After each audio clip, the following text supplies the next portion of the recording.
Next topic है तुम्हारा electrical energy. पिछला लास्ट वाले में कॉम्बिनेशन ऑफ सेल पढ़े थे, एक सीरीज में पढ़े थे, एक पैरेलल में पढ़े थे। ठीक है, सीरीज में जो आता था तुम्हारा वो आता था, जो वैल्यू आती थी E1 + C2 और उसका R इक्विवेलेंट आता था R1 + R2। और पैरेलल में अगर कनेक्ट करते थे, पैरेलल में अगर कनेक्ट करोगे तो वो आएगा E1/R1 + E2/R2 upon 1/R1 + 1/R2। ठीक है, ये पैरेलल में था। उसके बाद एक पॉइंट उसमें और लिखवाया गया है, अगर लिखे हो तो ठीक है, नहीं तो जाने रहो। जैसे नॉर्मल पिछला वाला करते थे, पिछला वाला अगर पैरेलल में कनेक्टेड है, आपने बहुत सारा सेल पैरेलल में कनेक्ट कर दिया है, बहुत सारा सेल, और सबका EMF सेम है, तो अगर सबका EMF सेम है तो उसका इक्विवेलेंट EMF वही आएगा जो एक का होगा। उसमें ज़्यादा 3-5 करने की ज़रूरत नहीं है। जैसे तुमने मान लो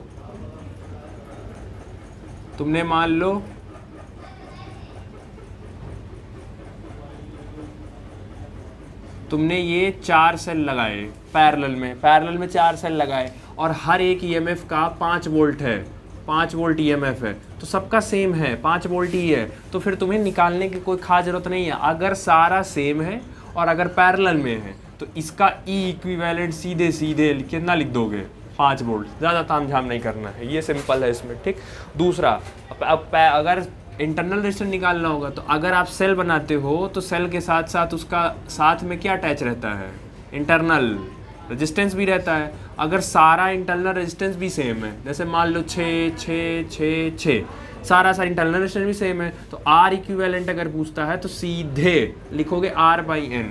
एक का हो गया 6 और कितनी बार है, 1 2 3 4, तो सीधे 4, इसको काट दो तो 2 3 जा 2 2 जा, मतलब 3/2 इसका इंटरनल रेजिस्टेंस हो गया। तो ये फॉर्मूला डायरेक्ट वाला तब यूज़ करोगे जब सारे का इंटरनल रेजिस्टेंस क्या होगा, सेम होगा। और अगर सारा EMF सेम होता है तो डायरेक्ट जो भी EMF होगा वही उसका इक्विवेलेंट EMF हो जाएगा।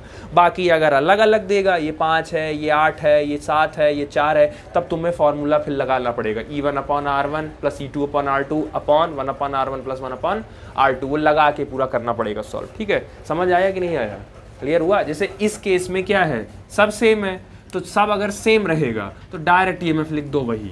और अगर इंटरनल पूछेगा तो कितना दिया है वो लिखो और कितनी बार दिया है वो लिखो, बाय डिवाइड कर दो, काम हो जाएगा। लेकिन इसी में मान लो अगर उसने ऐसे सेट किया होता, ये एक सेल है, ये दूसरा सेल है, फिर ये तीसरा सेल है, और मान लो ये 1 वोल्ट का है, ये 2 वोल्ट का है और ये 3 वोल्ट का है। इसका इंटरनल रेजिस्टेंस मान लो 2 ओम का है, इसका इंटरनल रेजिस्टेंस 4 ओम का है, इसका इंटरनल रेजिस्टेंस 6 ओम, तो तीनों अलग अलग हैं, तीनों का EMF अलग है, तीनों का इंटरनल रेजिस्टेंस अलग है। तब तुम्हें फिर वो अपना पुराना वाला formula E equivalent = E1/R1 + E2/R2 upon 1/R1 + 1/R2। इस फॉर्मूले पे सारी वैल्यू रखो, और एक एक्स्ट्रा है इसमें ना, तो एक और जोड़ दो इसमें, E3/R3 और + 1/R3। अब इसी फॉर्मूले पे रखो तो इसका इक्विवेलेंट निकल जाएगा। लेकिन सोचो अगर ये सब सेम होता, ये भी 1 वोल्ट होता, ये भी 1 वोल्ट होता, ये भी 1 वोल्ट था, तो ये तामझाम करने की जरूरत नहीं है। तब सीधे इसका इक्विवेलेंट कितना लिखोगे, 1 वोल्ट। ज़्यादा तामझाम करने की जरूरत, समझ आया, क्लियर हुआ। ठीक, तो ये जनरली पैरेलल में रहेगा तभी करोगे, और सारे के जब वोल्टेज सेम रहेंगे तब करोगे। ठीक, न्यूमेरिकल बचा है, न्यूमेरिकल करा देंगे इसका बाद में। नेक्स्ट टॉपिक है तुम्हारा इलेक्ट्रिकल एनर्जी। इलेक्ट्रिकल एनर्जी क्या होती है, देखो।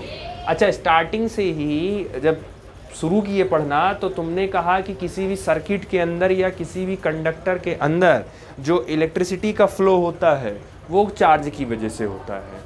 अगर सभी चार्ज का डायरेक्शन सेम हो जाएगा, अगर सभी चार्जेस का डायरेक्शन सेम हो जाएगा तो उसके अपोजिट में क्या फ्लो होने लगती है, करंट फ्लो होने लगती है। लेकिन उन सभी चार्जेस का डायरेक्शन को एक जैसा करने के लिए हमें एक एक्सटर्नल सोर्स की ज़रूरत पड़ती है। वो एक्सटर्नल सोर्स कौन था, सेल ही तो सबको एक डायरेक्शन में ला के रोकता था। एक बार आ गया एक्सटर्नल सोर्स तो वो सबको एक डायरेक्शन में कर देगा, और उसके अपोजिट में क्या फ्लो होना स्टार्ट हो जाएगा, करंट फ्लो होना स्टार्ट हो जाएगा। तो ये बताओ सेल ने काम किया कि नहीं किया, सेल ने ही तो काम किया। तो बेसिकली इलेक्ट्रिकल एनर्जी क्या होती है, the work done by source to maintain a current. सोचो जब तक सेल है तब तक वो चार्ज का डायरेक्शन, इलेक्ट्रॉन का डायरेक्शन एक जैसा रखेगा।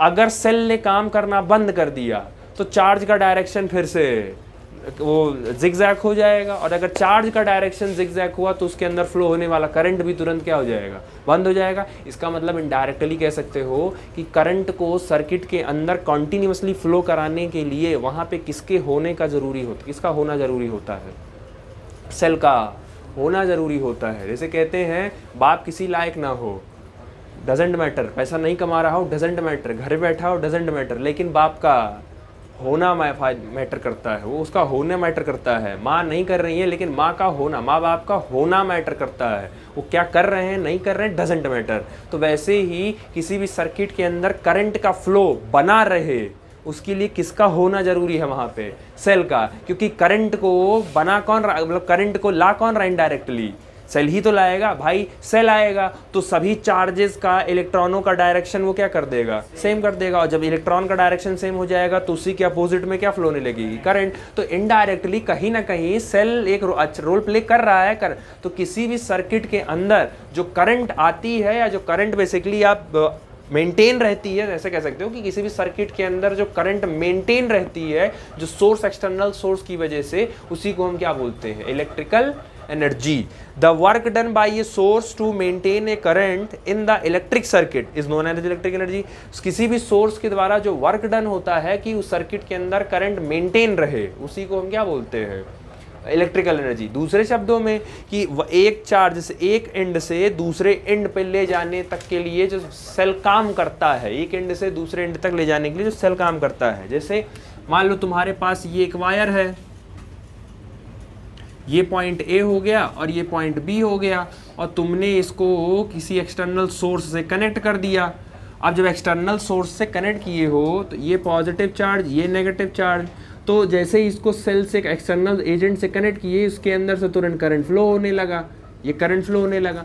करंट फ्लो होने, अगर करंट का डायरेक्शन आई ऐसे है तो इसका मतलब है इलेक्ट्रॉन के फ्लो का डायरेक्शन उसके क्या रहा होगा, अपोजिट रहा होगा। तो ये जो इलेक्ट्रॉन है ये कंडक्टर के एक एंड पे है, बी एंड पे, और ये फ्लो होके किस एंड पे जा रहा है, कंडक्टर के दूसरे एंड पे। सोचो अगर ये सेल ही ना होता तो क्या ये फ्लो होता, ये जाता नहीं जाता। तो कंडक्टर के एक एंड से दूसरे एंड तक इलेक्ट्रॉन को या चार्ज को ले जाने के लिए कौन रिस्पॉन्सिबल होता है, सेल। सेल ही तो वो काम कर रहा है। अगर सेल ही ना लगा होता, सेल काम ही ना कर रहा होता, तो क्या एक एंड से दूसरे एंड पे चार्ज जाता, नहीं जाता। और अगर चार्ज नहीं जाता तो उसके अपोजिट करंट नहीं आती। तो सेल के द्वारा किया गया काम, एक एंड से दूसरे एंड तक उस चार्ज को भेजने में किया गया सेल के द्वारा काम को ही हम बेसिकली क्या बोलते हैं, इलेक्ट्रिकल एनर्जी बोलते हैं। तो सेल इसमें टोटल कितना काम करेगा, तो सेल इसमें करेगा W is equal to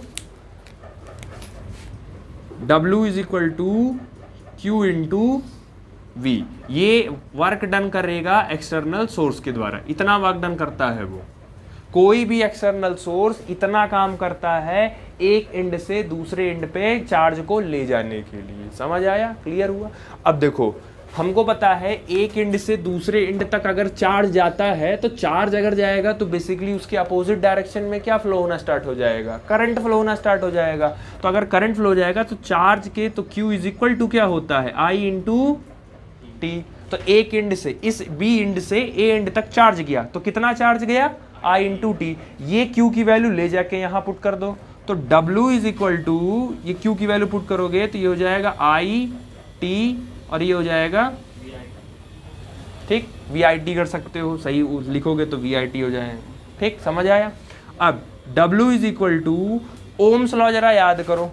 Ohm's law के हिसाब से V इज इक्वल टू क्या होता है, I इंटू, तो V, इस V की जगह क्या पुट कर सकते हो, I इंटू R। तो ये हो जाएगा I इंटू टी, और V की जगह पुट कर सकते हो I into R। I into I कितना हो गया, ये I स्क्वायर हो गया, और इंटू R और इंटू, तो ये इतना वर्क डन, ये जो कंडक्टर या जो एक्सटर्नल सोर्स इतना वर्क डन कर रहा है, और यही वर्क डन उसके बॉडी में या उसके अंदर किस फॉर्म में स्टोर रहती है, वो जो करता है उसी को हम बेसिकली क्या नाम दे देते हैं, इलेक्ट्रिकल एनर्जी नाम दे देते हैं इसी को। समझ आया, क्लियर हुआ। तो ये वर्क डन का पहला फॉर्मूला या इलेक्ट्रिकल एनर्जी का पहला फॉर्मूला हो गया। अब जरा यहां से I की वैल्यू निकालो, तो I इज इक्वल टू क्या लिख सकते हो, V अपॉन R।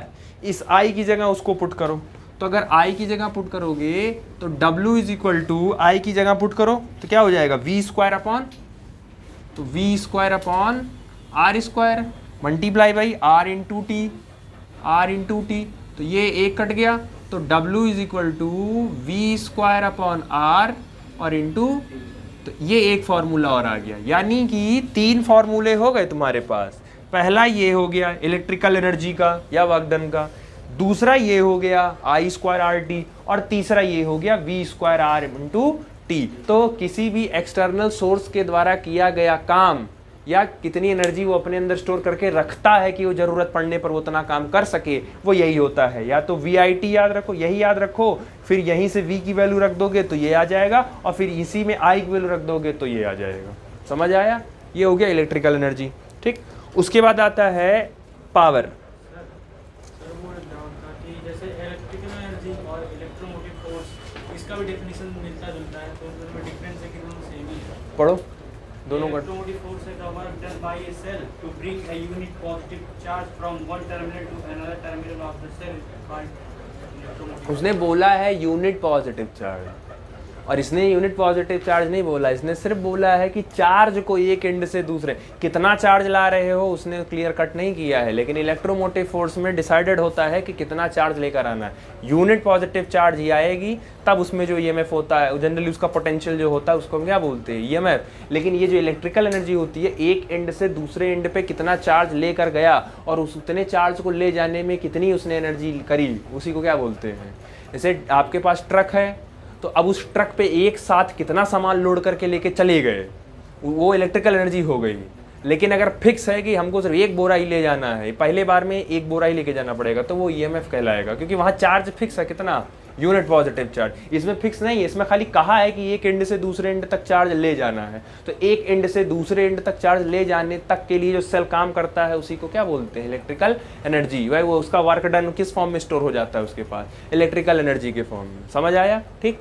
उसके बाद आता है इलेक्ट्रिकल पावर। पावर आप पढ़े हैं, छोटे क्लासेस से पढ़े हैं आप। पावर इज इक्वल टू क्या होता है, वर्क डन अपॉन टाइम। ये बहुत बेसिक है। अब देखो उसमें कुछ बताना नहीं है। Rate of doing of electrical work या rate of doing of electrical energy is known as power. पढ़ा तो देंगे सब। डब्ल्यू की तुमको 3 वैल्यू पता है, ले जाके यहाँ पुट करते चलो। अच्छा, डब्ल्यू की पहली वैल्यू क्या है, पहली वैल्यू क्या है, वी आई टी। तो जब डब्ल्यू की पहली वैल्यू रखोगे वी आई टी और अपॉन टी, तो टी से टी कट जाएगा, तो पावर का पहला फॉर्मूला क्या आ जाएगा, वी इंटू आई।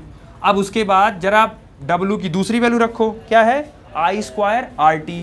तो ये रखो I square R T upon T, तो टी से टी कट जाएगा, तो दूसरा फॉर्मूला आ जाएगा P is equal to I square R. अब तीसरा फॉर्मूला रखो इसका V square by R T, तो पी इज इक्वल टू तीसरा रखोगे तो ये हो जाएगा वी स्क्वायर बाई आर और इंटू टी, और नीचे भी टी, तो टी से टी कट गया, तो पावर का तीसरा फॉर्मूला आ गया वी स्क्वायर अपॉन आर। समझ आया? ये हुआ। तो कुछ बहुत बड़ी बात नहीं थी। पावर हमको पता है वर्क अपॉन टाइम होता है। 3 वैल्यू हमारे पास वर्क की है, एक एक बार एक एक रखते चले जाओ, वो 3 वर्क का निकल जाएगा और 3 पावर का निकल जाएगा। तो डजंट मैटर। ये तो बस थ्योरेटिकली आप मैंने मैथमेटिकली आपने वैल्यू पढ़ के कर दिया, ठीक है, अच्छी बात है। बट एक सवाल यहाँ ये आता है कि पावर और एनर्जी में डिफरेंस क्या होता है, पूछे अगर आपसे कोई। इलेक्ट्रिकल तो छोड़ो, पहले नॉर्मल बताओ पावर और एनर्जी में क्या डिफरेंस है। वो तो बाद में फिर magnetic power, magnetic energy, electric power, electric energy, तो बाद में इलेक्ट्रिक जुड़ेगा। पावर और एनर्जी में क्या डिफरेंस होता है। 11th में भी चैप्टर था work energy and power, 9th में भी चैप्टर था वर्क एनर्जी एंड पावर। तो एनर्जी और पावर में डिफरेंस क्या होता है, किसी को कैसे एक्सप्लेन करोगे कि ये एनर्जी है। कोई एग्जाम्पल दे कि एक्सप्लेन अगर कर पाओ कि जैसे वर्क वो होता है कि किसी भी आदमी में एनर्जी होता है कि किसी भी आदमी में कितना वर्क करने की क्षमता है उसको, और एनर्जी बोलते हैं। Capacity of doing work is called energy. ठीक है। और जैसे पर्टिकुलर टाइम में उसको अगर किया जाए तो उसको पावर बोलते हैं। हाँ, पावर में देखो, पावर में हमेशा टाइम डिसाइड होता है। 1 मिनट, 1 सेकेंड, 1 घंटे में जो निकाला जाता है, एक पर्टिकुलर टाइम में आप कितना काम कर ले, एक फिक्स्ड टाइम में आपसे कितना काम आप कर ले जा रहे हैं, तो उसको हम पावर बोलते हैं। लेकिन आप लॉन्ग टाइम तक अगर काम कर रहे हैं तो उसको हम, जैसे घर बनता है तो लेबर आते हैं, तो लेबर 9 बजे आ जाएगा और शाम को 5 बजे 6 बजे जाएगा। ठीक, आप जरा एक दिन आप वही काम करके देखिए, 9 बजे से लेके 5 बजे तक नहीं कर पाओगे। वो कर लेता है, वो सुबह 9 बजे से 5, और जानते हो लोग की आदत होती है ना धीरे धीरे करेंगे, फिर कहोगे यार करो थोड़ा तेज करो, थोड़ा तेज करो, पैसा देना थोड़ा तेज करो। उनको पता है कि हमको 5 बजे तक करना है, तो वो धीरे धीरे आराम से करते हैं, क्योंकि उन्हें लॉन्ग टाइम तक करना है। तो जो लंबे समय तक आप काम करते हो उसमें बेसिकली क्या लगता है, एनर्जी देखी जाती है। लेकिन सडन इंटरवल में एक तुरंत का जब आपको रिएक्शन देना होता है तो उसमें हम क्या चेक करते हैं, पावर। जैसे गाड़ी कहीं गड्ढे में फंस गई, अब गाड़ी निकल नहीं रही है, तो उसमें ये नहीं देखा जाएगा कि तुमको निकालना है तो तुम्हारी एनर्जी कितनी है, वहाँ क्या बोला जाएगा, तुम्हारा पावर कितना है कि तुम गाड़ी उठा के गाड़ी बाहर निकाल दी, उसमें पावर चेक किया जाता है। जो गाड़ियाँ होती हैं आपकी 4 व्हीलर, उसमें जनरली लोग चेक करते हैं कि 0 to 100 कितने सेकंड में गाड़ी पकड़ ले रही है। तो जिस गाड़ी का पावर तेज होता है वो 0 to 100 बहुत तेज पकड़ती है वो। जैसे नॉर्मली आप अगर नॉर्मल गाड़ी ले लो तो 0 से 100 पहुंचने में टाइम लगेगा। गाड़ियों का पावर डिसाइड होता है कि इस गाड़ी का पावर इतना है। तो एक टाइम में जब आप बाउंडेशन हो जाता है कि इतना टाइम में काम करना है। अब जैसे शादी में, जैसे आज के ज़माने की तो शादी ठीक है, आज के ज़माने में तो लोग दे देते हैं, होटल में रेंट कर देते हैं, तो हलवाई खाना बनाता है। अब तुम लोग पता नहीं उस ज़माने में गए कि नहीं गए, कभी देखे हो कि नहीं देखे हो। गाँव में जब शादी होती थी तो हलवाई नहीं आते थे, गाँव में शादी होती थी, घर की औरतें और मोहल्ले भर की औरतें इकट्ठा होती थी, और बाकायदा आटा सनता था और पूड़ी बेलना शुरू हो जाता था। तो उसमें सबके घर से चौका बेलना आता था और सब लोग अपना लेकर और शुरू हो जाते थे। उसमें एक जेंट्स होता था जो सिर्फ क्या करता था, छानने काम कर, वो छानने काम कर, बाकी सब लोग बेलने काम करते थे। तो सोचो 1 घंटे के अंदर, वो औरतें ही रहती थी, 1 घंटे के अंदर अगर मान लो हमसे कहा गया कि 4 औरतें थी, एक औरत थी, 1 घंटे में उसने 100 पूड़ी बना लिया, तो बताओ 2 औरत कितना पूड़ी बना लेंगी 1 घंटे में? एक भी नहीं सर। हाँ ठीक है, मजाक ना करो, ऐसा नहीं है पंचायती करेंगी वो, बनाएंगी वो, ठीक है। तो जब टाइम बाउंडेशन हो जाता है कि मान लो 5 लोग मिल के 200 पूड़ी बना लिए, तो अब अगले 5 लोग जब आए तो वो वही इसी 1 घंटे में उन्होंने 300 पूड़ी बना दी। तो बेसिकली हम कहेंगे कि दूसरे वाले टीम के पास क्या ज़्यादा थी, पावर ज़्यादा थी कि 1 घंटे उन्होंने काम कर दिया। तो 1 घंटे में, 1 सेकेंड में, 1 मिनट में अगर आप काम ज़्यादा डिलीवर कर देते हो तो हम बेसिकली क्या कहते हैं, उसका पावर ज़्यादा है। जिसकी पावर ज़्यादा होगी उसकी एनर्जी भी ज़्यादा हो, ये कंपलसरी नहीं होता है, ऐसा ज़रूरी नहीं है कि जिसकी पावर ज़्यादा हो उसकी, क्योंकि पावर एक सडन आपको देना होता है और एनर्जी लंबे टाइम तक देना होता है आपको, ठीक है। जनरली जब पंजा लोग लड़ाते हैं, अभी जैसे नॉर्मल नहीं, बट आप जब इंटरनेशनल लेवल पर आप अगर टीवी में देखोगे तो वहाँ जब वो जाते हैं तो पंजा लड़ाना एनर्जी पे डिपेंड नहीं करता है, वो पावर पे डिपेंड करता है कि दोनों अपोनेंट एक साथ हाथ मिलाए, कौन कितने जल्दी हाथ गिरा दिया। तो पावर पे सडन डिपेंड करता है। एंड कुछ खेल ऐसे होते हैं जो एनर्जी पे डिपेंड करता है कि किसके पास कितनी ज़्यादा एनर्जी है। अब जैसे फुटबॉल पावर पे उतना नहीं, जितना एनर्जी डिपेंड करेगा, क्योंकि उसमें दौड़ना है तो पावर नहीं चाहिए, उसमें एनर्जी चाहिए। हॉकी, उसमें क्या चाहिए, एनर्जी। क्रिकेट में एनर्जी ज़्यादा, बैट्समैन को एनर्जी ज़्यादा नहीं चाहिए, बैट्समैन को क्या चाहिए, पावर चाहिए, क्योंकि बॉल आएगी तो उसको पूरे थोड़ी देर का टाइम मिलेगा उसको मारने के लिए कि उसको 6 मारना है, तो उतनी देर में उसको अपने मसल्स का पूरा पावर हाथ में लेके वो हिट करना पड़ेगा ताकि बॉल 6 चला जाए। तो जब शॉर्ट टाइम के लिए आपसे कोई काम करवाता है बेसिकली, तो वहाँ क्या डिफाइन किया जाता है, पावर। लेकिन लंबे टाइम तक जब कोई चीज़ होती है तो वहाँ क्या डिफाइन किया जाता है, एनर्जी। तो ये थोड़ा सा डिफरेंस क्लियर रखना, ठीक है। तो 3 फॉर्मूले हो गए पावर के और 3 फॉर्मूले हो गए एनर्जी के, तो ये थोड़ा सा याद रखना, ठीक है। ये पेपर में ना मैं डैम श्योर हूँ तुमसे पेपर में पूछा जाएगा तीनों, और मैंने इसलिए दोनों को इंडिविजुअली लिखा दिया है।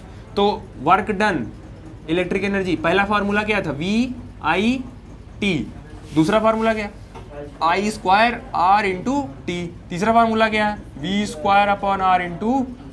अब देखो हम सिंपल ट्रिक बता दे रहे हैं, पावर याद करना होगा ना तो सब में से टाइम हटा देना, वो पावर बन जाएगा। तो पावर का पहला फार्मूला VI, दूसरा फार्मूला I²R, तीसरा फार्मूला V²/R, ये बन गया पावर का फार्मूला, ठीक। तो एनर्जी याद करे रहो, एक्सप्रेशन लिखने का आएगा 3 नंबर में आएगा, वो लिखेगा right the expression of a power. तो इसका मतलब है कि वो आपसे यही पूछ रहे हैं कि 3 नंबर में तीनों फार्मूला एक्सप्लेन कर दो। समझ आया, क्लियर हुआ, चलो।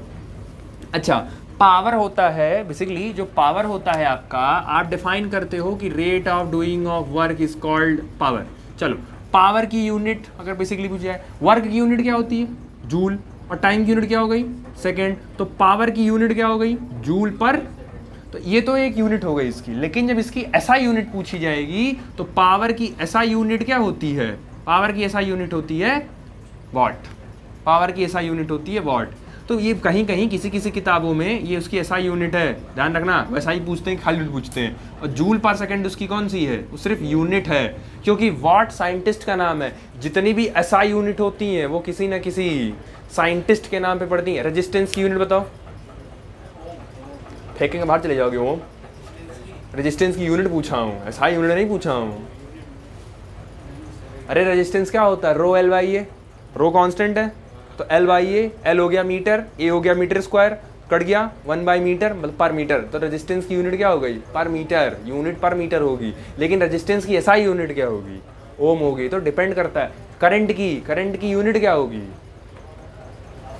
आई is equal to Q by T. तो चार्ज का हो गया कूलाम और टाइम का हो गया सेकेंड। तो करंट की यूनिट क्या है? कूलाम पर सेकेंड। लेकिन करंट की एसआई यूनिट क्या है?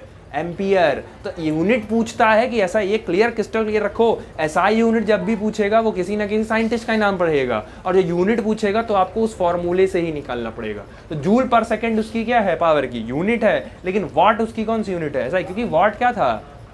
साइंटिस्ट का नेम है, जेम्स वॉट, वो वहीं से आया है। जेम्स वॉट क्या बनाए थे? क्या डिस्कवर किए थे James Watt? Steam engine James Watt बनाए थे, वहीं से आया था वो। पावर वहीं तो निकाले थे वो, वहीं से निकाले ही थे वो। स्टीम इंजन का पावर कितना है, फिर वहीं से धीरे धीरे डिफाइन किए थे वो। ठीक है, तो हाँ ये हो गया तुमसे। फिर उसके बाद एक डेफिनेशन पूछेंगे 1 वॉट, डिफाइन 1 वॉट। तो 1 वॉट की डेफिनेशन देखो, बड़ी सिंपल है, ज़्यादा कठिन है नहीं, सिंपल से ऐसे याद रखो। 1 वॉट का मतलब क्या होता है कि किसी भी सर्किट के अंदर अगर पोटेंशियल डिफरेंस 1 वोल्ट का हो गया तो उस सर्किट के अंदर 1 एम्पियर की करंट फ्लो होगी, और उस समय उस सर्किट का पावर कितना कहलाएगा? 1 वॉट कहलाएगा। आई रिपीट, किसी भी सर्किट का पोटेंशियल डिफरेंस के 1 वोल्ट होते ही उस सर्किट के अंदर 1 एम्पियर की करंट फ्लो हो जाएगी, और उसी को उस सर्किट के अंदर या उस डिवाइस के अंदर जो पावर आ जाएगा वो कितना हो जाएगा? 1 वाट हो जाएगा। समझ आया? तो ये डिफाइन किया रहना। बाकी 1 किलोवाट ये नॉर्मल कन्वर्जन है कि अगर आपके पास 1 किलोवाट है तो उसमें कितना होगा? 1 किलो में कितना होता है? 1000 वाट होता है। इसको 10 टू द पावर 3 भी लिख सकते हो तुम, 3 वाट भी लिख सकते हो। दूसरा हो गया मेगावाट, तो 1 मेगावाट, मेगा का मतलब 10 टू द पावर 6 हो गया। तो ये हो गया कन्वर्जन हो गया, इसमें याद रखना है। ठीक, उसके बाद आता है प्रैक्टिकल यूनिट ऑफ, जो ज़्यादातर हमारे जीवन में डेली लाइफ में यूज़ होगा। तो प्रैक्टिकल यूनिट होती है आपकी हॉर्स पावर। जो गाड़ियाँ बिकती हैं आपकी, जो ट्रैक्टर्स बिकते हैं आपके, वो ज़्यादातर हॉर्स पावर पे ही बिकते हैं। अब रीज़न ये है हॉर्स पावर का। देखो, हाथी और घोड़े अगर पूछा जाए तो हाथी और घोड़े में पावर किसके पास ज़्यादा है? घोड़े के पास पावर ज़्यादा होता है, लेकिन हाथी के पास एनर्जी ज़्यादा होता है। उसके पास बल ज़्यादा है, एनर्जी ज़्यादा है उसके पास। लेकिन घोड़ा क्या है? शॉर्ट टाइम में काम जल्दी कर देगा वो। आपको दौड़ा के मारे, हाथी बेचारा कितना भी दौड़ेगा, घोड़े जल्दी नहीं जल्दी हो जाएगा वो। तो घोड़े के पास पावर ज़्यादा होता है, तभी तो अच्छा घोड़े का काम कभी देखो, वो ज़्यादा घोड़े का काम क्या होता है? पहले के ज़माने में भी घोड़े का काम क्या होता है? बैठे, दौड़े, युद्ध किए, फिर थोड़ी देर बाद रुक गए, फिर दौड़े, फिर युद्ध किए, फिर रुक गए। तो सडन टाइम में कितना तेज वो दौड़ रहा है। हाथी का क्या है? हाथी अपना धीरे धीरे उसको चलाते रहो। हाथी पे सवारी जनरली राजा महाराजा किससे बैठते थे? एक राज्य से दूसरे राज्य पे जाने पे किसे बैठते जाते थे? हाथी पे बैठ के जाते थे ना, आराम से। वो उनका बाकायदा वो हाथी के ऊपर सजा रहता था, क्योंकि हाथी के पास एनर्जी ज़्यादा है, तो लंबे समय तक लंबी दूरी वो आराम से तय कर लेगा, वो तो थकान भी नहीं होगी उसको। लेकिन घोड़ा क्या है कि वो शॉर्ट टाइम के लिए है, वो थोड़ी देर बाद थकेगा वो भी, तो शॉर्ट टाइम के लिए घोड़ा यूज़ किया जाता है, इसीलिए तो फ़र्क है। तो शॉर्ट टाइम के लिए जो निकलती है उसी को पावर बोलते थे। तो बेसिकली कॉमर्शियली जो ज़्यादातर यूज़ किया जाता है वो हम हॉर्स पावर, इसीलिए एलिफेंट पावर नहीं है, टाइगर पावर नहीं है, वो पावर क्या है? हॉर्स पावर है। वो नाम प्रैक्टिकल यूनिट ही रखी गई है पावर की, क्या? Horse power. तो जब गाड़ियाँ ली जाती हैं या ट्रैक्टर जब खरीदे जाते हैं तो चेक किया जाता है हॉर्स पावर कितने हॉर्स पावर का। जो जितना ज़्यादा हॉर्स पावर का होगा उसके पावर उतनी ज़्यादा होगी। ठीक है, अब जैसे इस समय खेती का काम चल रहा है, धान बोया जा रहा है, तो आप देखिए कि बहुत सारे ट्रैक्टर ऐसे होते हैं जो खेत के अंदर धंस जाते हैं, मिट्टी, क्योंकि मिट्टी पानी रहता है तो धंस जाता है। और बहुत सारे ट्रैक्टर ऐसे हैं जो करके निकल जाते हैं। तो जिनका वही हॉर्स पावर ज़्यादा होता है वो धंसते ही नहीं है, और जिनका हॉर्स पावर कम होता है वो धंस जाते हैं। तो जिनका हॉर्स पावर ज़्यादा होगा उनका पावर भी। अब आप ये कहिए कि आप स्कॉर्पियो की तुलना लैम्बोर्गिनीज कर रहे हैं, बुगाटीज कर रहे हैं, तो डैम श्योर है कि स्कॉर्पियो की पावर बुगाटी की जितना नहीं होगी, वो तो देखते सन से निकल जाएगी तुम्हारे आँख के सामने से। तो सेम वैसे ही है। तो जब भी गाड़ियाँ खरीदी जाती हैं ज़्यादातर हॉर्स पावर में खरीदी जाती हैं, जिसका हॉर्स पावर ज़्यादा उतना उसके पास एनर्जी ज़्यादा होती है, पावर ज़्यादा होता है उसके पास। ठीक, 1 horse power is equal to 746 watt है, जस्ट डाटा है, याद रखना, कहीं MCQ में या कहीं कुछ पूछा जा सकता है। ठीक, उसके बाद आपको एक चीज़ और बताई गई है कि कॉमर्शियल यूनिट और board of trade unit that is called BOT of electrical energy is kilowatt per hour. ये थोड़ा सा ना इसको क्लियर कट किए रहना, मैं बता दे रहा हूँ, इंपॉर्टेंट भी लिख लो। तुमसे जानते हो क्या कहेंगे, कहेंगे द बोटू यूनिट इज, ऐसे MCQ देंगे, द बोटू यूनिट इज। अब बोटू पहली बार नाम ही सुन रहे हो, बोटू यूनिट क्या होता है, तो थोड़ा क्लियर कट रहना। कॉमर्शियली जब आप यूज़ करते हो ज़्यादातर, जैसे हॉर्स पावर किसके लिए हो गया, गाड़ियों के लिए हो गया, लेकिन और भी बहुत सी जगहों पर पावर यूज़ किया जाता है। जैसे हमारी बिजली कंजप्शन में भी, तो उसकी जगह बिजली कंजम हो रही है तो उसकी जगह तो हॉर्स पावर यूज़ नहीं कर सकते, उसके लिए हमें कॉमर्शियली एक और यूनिट चाहिए। तो उसके लिए जो हम यूनिट यूज़ करते हैं बेसिकली, वो हम यूज़ करते हैं किलो वाट आवर, और इसी को हम बोल देते हैं 1 यूनिट। तो 1 unit is equal to kilowatt hour, और इसी को जनरली बोटू यूनिट भी बोलते हैं, क्योंकि बोर्ड ऑफ ट्रेड यूनिट उसने दिया था कि 1 यूनिट का मतलब होता है किलो वाट आवर। आपके घरों में जो बिजली सप्लाई होती है, तो सप्लाई में जो जनरली आप देखते हो ना कि 4 यूनिट 10 यूनिट 50 यूनिट चला, उसके अकॉर्डिंग बिजली का बिल जो आता है वो इसी यूनिट के हिसाब से आता है। 1 यूनिट इज इक्वल टू इतना किलो वाट आवर होता है। समझ आया? अब थोड़ा कन्वर्जन देख लो इसका। अच्छा, किलो वाट आवर, तो किलो वाट आवर को अगर वाट में कन्वर्ट करोगे तो कितना होता है, 1000 वाट, ये आवर हो गया। ठीक है, अच्छा 1000, अच्छा वाट को जूल पर सेकंड लिख सकते हो कि नहीं लिख सकते हो, क्योंकि वाट किसकी यूनिट होती है, पावर की, और पावर की दूसरी यूनिट क्या होती है, जूल पर सेकंड। अच्छा घंटा है ये आवर, घंटे को सेकंड में बदलो कितना होगा, घंटे को सेकंड में बदलोगे तो 60 इंटू, तो सेकंड से सेकंड कट गया, तो ये बच्चा 6 चौक 36 और 2 जीरो इसका लग गया, और इंटू 3 जीरो इसका लग गया, और ये हो गया जूल में। अब टोटल जीरो लगा दो, तो 1 2 और 3 इसका, 1 2 3, ये निकल गया जूल में। अब करना क्या है, देखो अब तुमको करना क्या है, 36 into 10 to the power 2, 2 4 1 5, 10 to the power 5 joule. ऐसा करो, ऊपर नीचे 10 से कर दो डिवाइड और मल्टीप्लाई। तो अब जब अच्छा अब देखो, जब मल्टीप्लाई करोगे तो 10 टू द पावर 5 और ये 10, तो ये कितना हो जाएगा 10 टू द पावर 6, और 36 डिवाइडेड बाई 10 कितना हो जाएगा 3.6। तो 1 यूनिट इज इक्वल टू कितना आ गया 3.6 इंटू 10 टू द पावर, मतलब कि इतना जूल एनर्जी तुम खर्च कर देते हो। अगर तुम्हारे घर 5 यूनिट चला, 6 यूनिट चला, तो 6 यूनिट चला, और 1 यूनिट का कितना रुपया लगता है, वो फिक्स होता है कि 1 यूनिट का 7 रुपया, 1 यूनिट का 8 रुपया। कभी फील करो, मतलब कैसे फील कर पाओगे, तुम 1 महीने के लिए अपना घर बंद कर दो, मतलब घर पे ताला मार दो और कहीं घूमने चले जाओ, लेकिन तो अब भी तुम्हारे घर बिजली बिल आ जाएगा। तुम भले सारा लाइट बिजली पंखा बंद किए रहो, क्योंकि बिजली विभाग में फिक्स है, तुम चाहे लाइट पंखा बिजली जलाओ या ना जलाओ, तो तुम्हारा उतना आना फिक्स रहता है। अगर तुमने कनेक्शन लिया है तो फिक्स है, वो उतना फिक्स रहता है।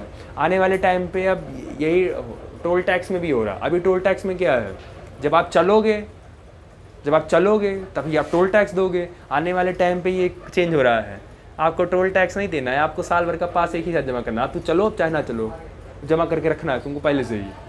स्कूल की फीस जाओ चाहे ना जाओ, स्कूल की फीस देनी पड़ेगी तुमको, कंपलसरी होता है ना। तो वैसे ही तुम पूरा घर बंद कर दो 1 महीने के लिए, लेकिन तब भी बिजली बिल आएगा, क्योंकि वो डिसाइडेड होता है कि उतना रुपया तो 100 200 150 300 रुपया आएगा ही आएगा।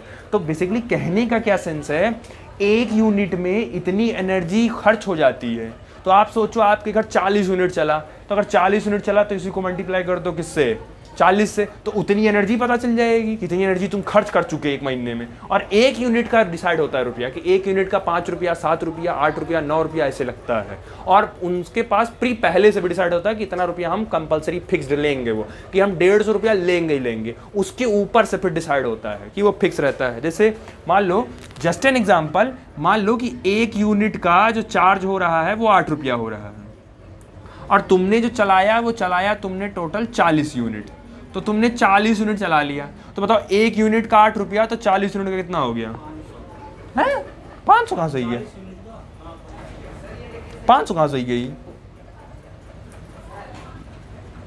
अरे 1 यूनिट का 8 रुपया तो 40 यूनिट है ना, हाँ 40 यूनिट है। अरे 1 यूनिट का 8 रुपया, तो कहाँ, तो 1 यूनिट का 8 रुपया, तो 40 यूनिट का कितना हो गया 320 रुपया।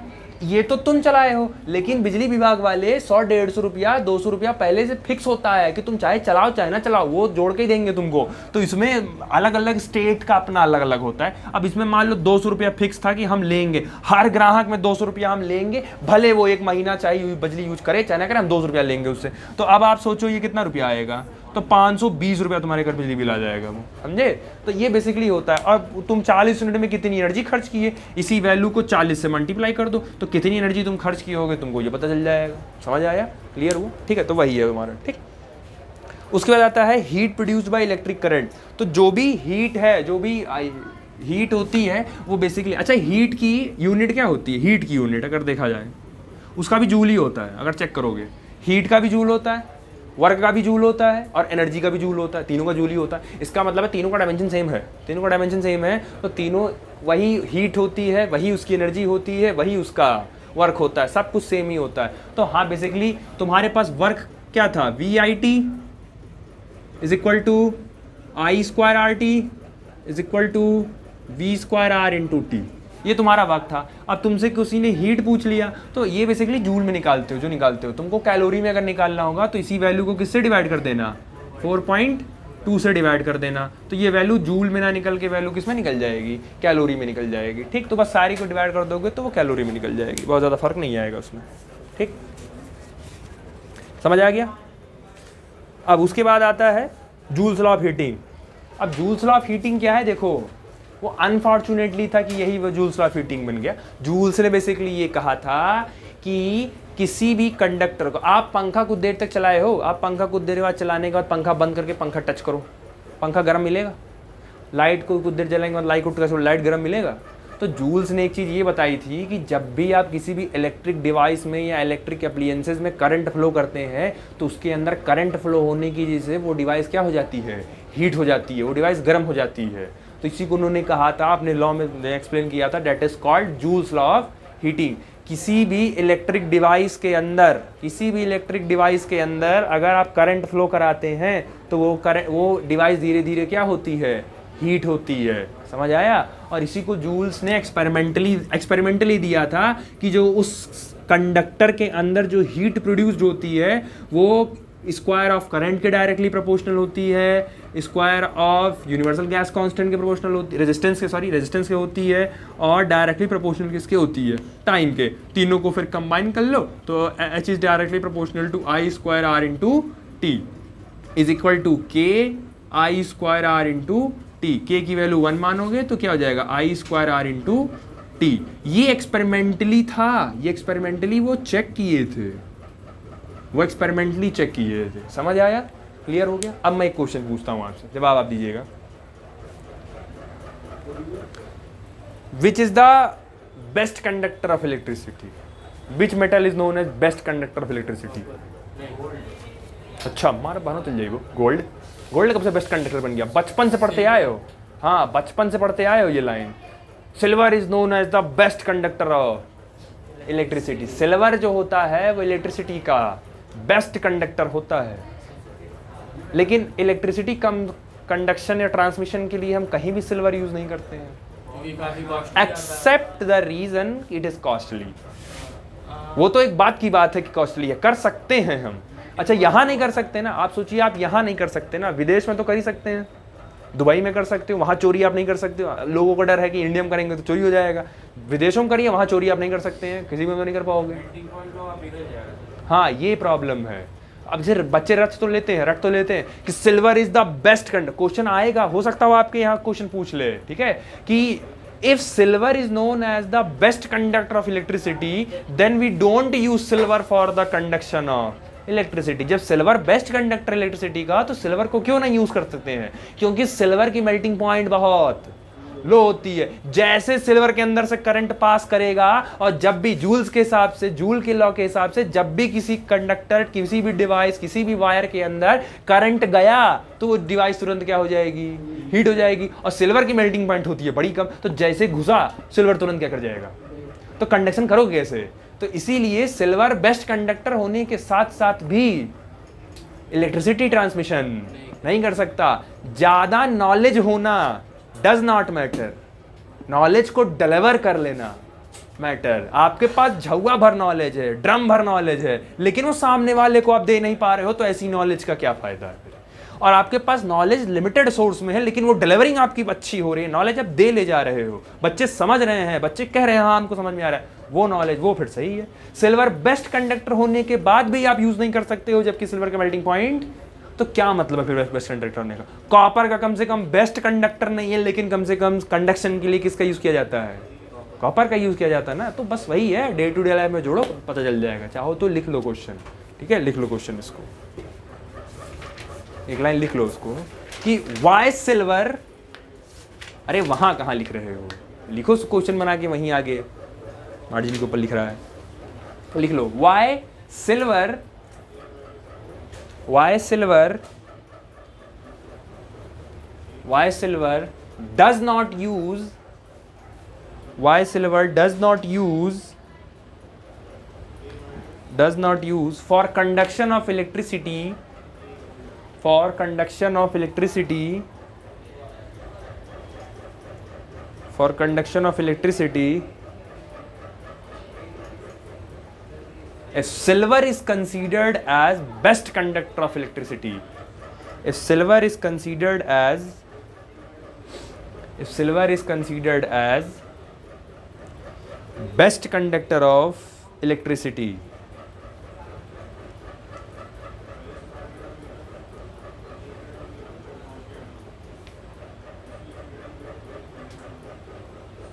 हो गया।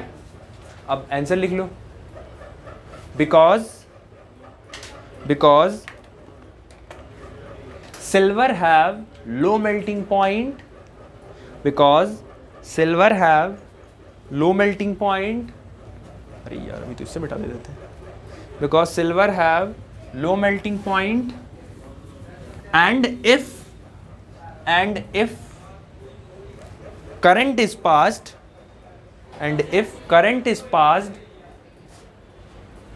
through the silver wire,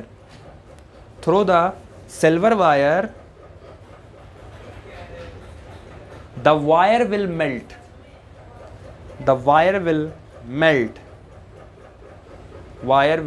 melt, according to Joule's law of heating. Wire will melt according to Joule's law of heating. क्योंकि सिल्वर की मेल्टिंग पॉइंट बहुत कम होती है और जूल के लॉ के हिसाब से किसी भी कंडक्टर के अंदर अगर इलेक्ट्रिसिटी फ्लो हुई तो वो गर्म होती है, और सिल्वर का लो होता है तो फ्लो होते ही वो गर्म कर जाएगा और वायर मेल्ट हो जाएगा। तो इसीलिए सिल्वर को नहीं यूज किया जाता है, rather than it is best conductor of electricity. ठीक, चलो नेक्स्ट टॉपिक है तुम्हारा wheat stone bridge. Wheat stone bridge. पहली बात तो ये साइंटिस्ट का नेम क्लियर कट किए रहो, नहीं तो व्हीट माने धान, स्टोन माने पत्थर, ब्रिज माने पुल, वो आधे लोग तो इसी में कंफ्यूज रहते हैं। तो पहली बात तो ये साइंटिस्ट का नाम है, व्हीट स्टोन साइंटिस्ट का नाम है। ठीक, सबसे पहला है आपको ये डिवाइस है, एक तरीके का ये डिवाइस है। तो ये डिवाइस है तो ये को पढ़ना क्यों, जैसे गैल्वेनोमीटर एक डिवाइस है, एमीटर एक डिवाइस है, वोल्ट मीटर एक डिवाइस है, वैसे ही व्हीट स्टोन ब्रिज भी क्या एक तरीके का डिवाइस है। तो गैल्वेनोमीटर का काम क्या होता है, किसी भी सर्किट के अंदर प्रेजेंस और एब्सेंस ऑफ करंट बताना। एमीटर का काम क्या होता है, एग्जैक्ट अमाउंट ऑफ करंट बताना। वोल्ट मीटर का काम क्या होता है, पोटेंशियल डिफरेंस बताना। तो सबका काम है ना अपना अपना। वैसे ही व्हीट स्टोन ब्रिज का काम क्या है, तो इसका काम होता है कि अगर आपके पास 4 रेजिस्टेंस हैं, जनरली 4 रेजिस्टेंस का एक सेट होता है, अरेंजमेंट होता है, और उसमें से 3 रेजिस्टेंस की वैल्यू अगर आपको पता है, और एक की नहीं पता है तो आप इसमें लगाइए, आपको चौथे का भी पता चल जाएगा। जैसे तुम्हारे पास कोई आया, वायर लेके आया, और कोई वायर लेके आया, तुमसे कह रहा है हे सुनो जरा इस वायर का रेजिस्टेंस बताओ। जैसे कहा इसका और इसका रेजिस्टेंस बताओ, इस वायर का रेजिस्टेंस बताओ, तुमको इस वायर का बताना, अच्छा ठीक है। तो तुम क्या है ना, बाकी जो और भी वायर्स होंगी तो उसका रेजिस्टेंस तुम्हें पहले से पता होगा। तो तुम क्या करो, जिनका पता है उन तीनों को और प्लस जिनका निकालना है उसको अरेंज करो उसी में। तो अननोन रेजिस्टेंस का रेजिस्टेंस पता चल जाएगा with the help of known resistance. थोड़ा टिपिकल वर्ड हो गया, जनरली डिफाइन ये किया जाता है व्हीट स्टोन ब्रिज का काम होता है कि अननोन रेजिस्टेंस का, अननोन वायर का रेजिस्टेंस पता किया जाता है नोन रेजिस्टेंस से, मतलब जिनका पहले से पता हो उसकी मदद लेके किसका, अननोन वाले का पता कर लो। भाई पढ़ने क्यों जाते हैं, पढ़ने क्यों आते हो, तुम्हारे पास ज्ञान नहीं है तो जो जानने वाला है उसके पास जाके जो नहीं जानते हो वो ज्ञान लेके चले आते हो। वैसे ही इसका रेजिस्टेंस नहीं पता है लेकिन इसका पता है, तो ये नोन रेजिस्टेंस हो गया, ये अननोन रेजिस्टेंस हो गया। तो किसी भी अननोन रेजिस्टेंस को निकालने के लिए नोन रेजिस्टेंस के साथ जोड़ दो उसको, वो बता देगा कि उसका रेजिस्टेंस कितना है। उसके लिए 4 रेजिस्टेंसेस का सेटअप व्हीटस्टोन ने तैयार किया था और कुछ कंडीशंस भी दी थी उन्होंने, ठीक है। तो ये बेसिकली पतंग जैसा बनता है अरेंजमेंट। ये पहला रेजिस्टेंस, ये दूसरा रेजिस्टेंस, और ये थोड़ा सा ना जब भी बनाना तो ये सेंटर क्लियर रखना, ये सेंटर एकदम मैच करना चाहिए। लोग बना भरे देते हैं लेकिन सेंटर मैच करना चाहिए, इधर से भी और इधर से भी, क्योंकि अभी तो ठीक है, हायर क्लासेस में ये सब दिक्कत करता है फिर।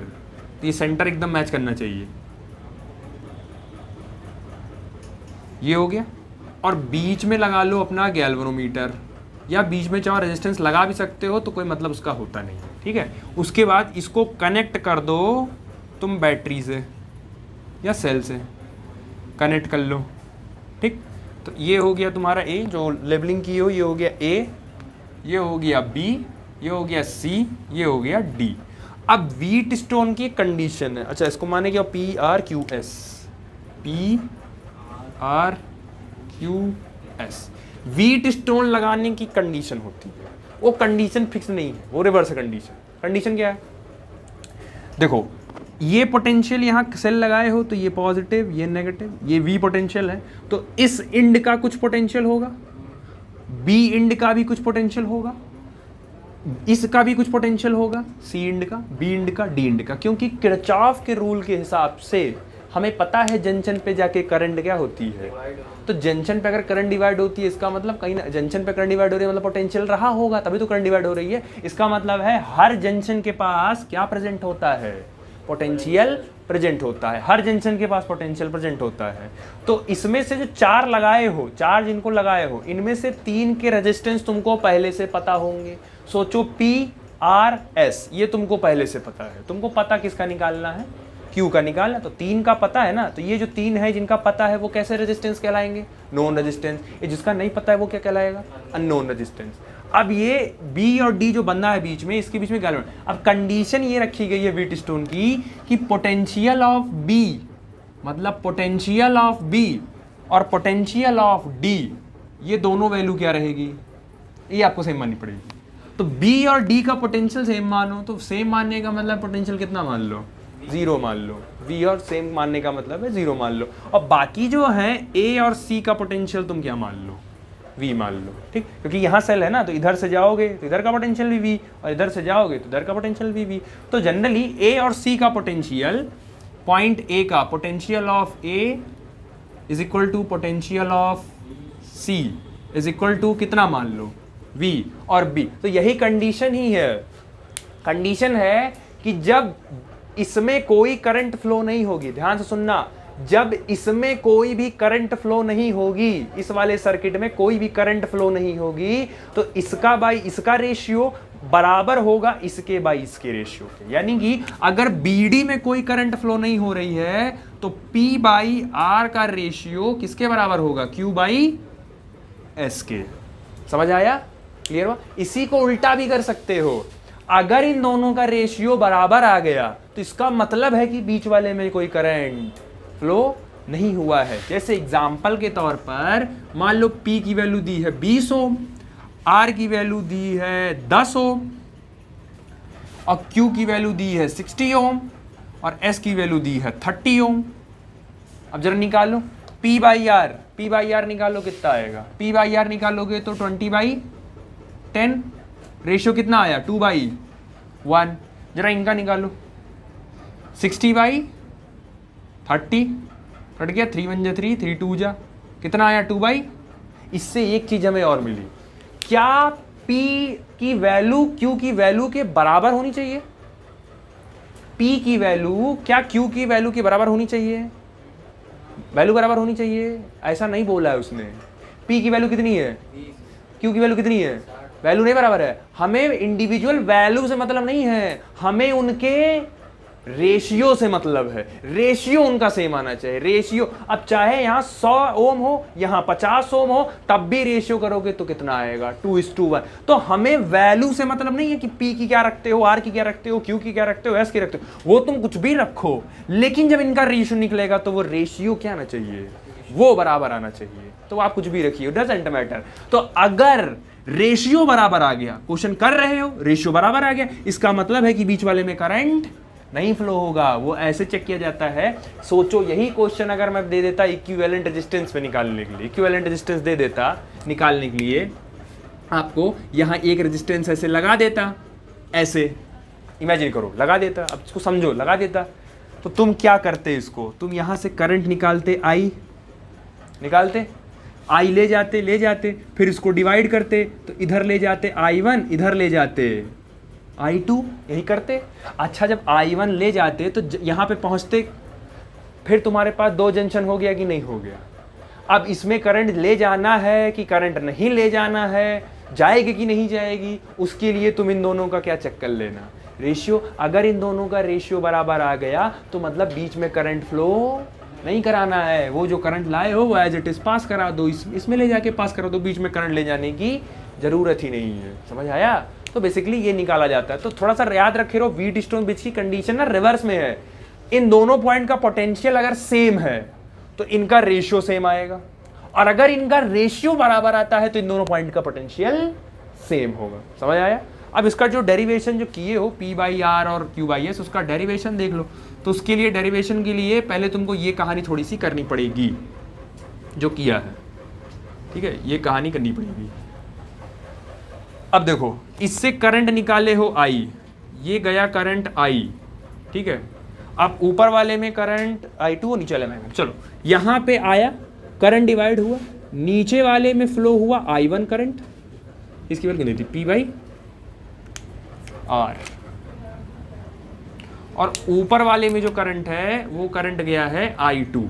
अब ये सुनो, I2 गया, यहाँ भी I2, यहाँ भी B, तो हम पहले से माने हैं B का पोटेंशियल और D का पोटेंशियल क्या है, सेम है। तो सेम है तो इसमें करंट जाएगा नहीं जाएगा, इसमें करंट नहीं जाएगा, वो एज इट इज पास हो जाएगा, तो सामने पास हो जाएगा, तो ये चला जाएगा I2, I2, I2, I2, इधर आया I2।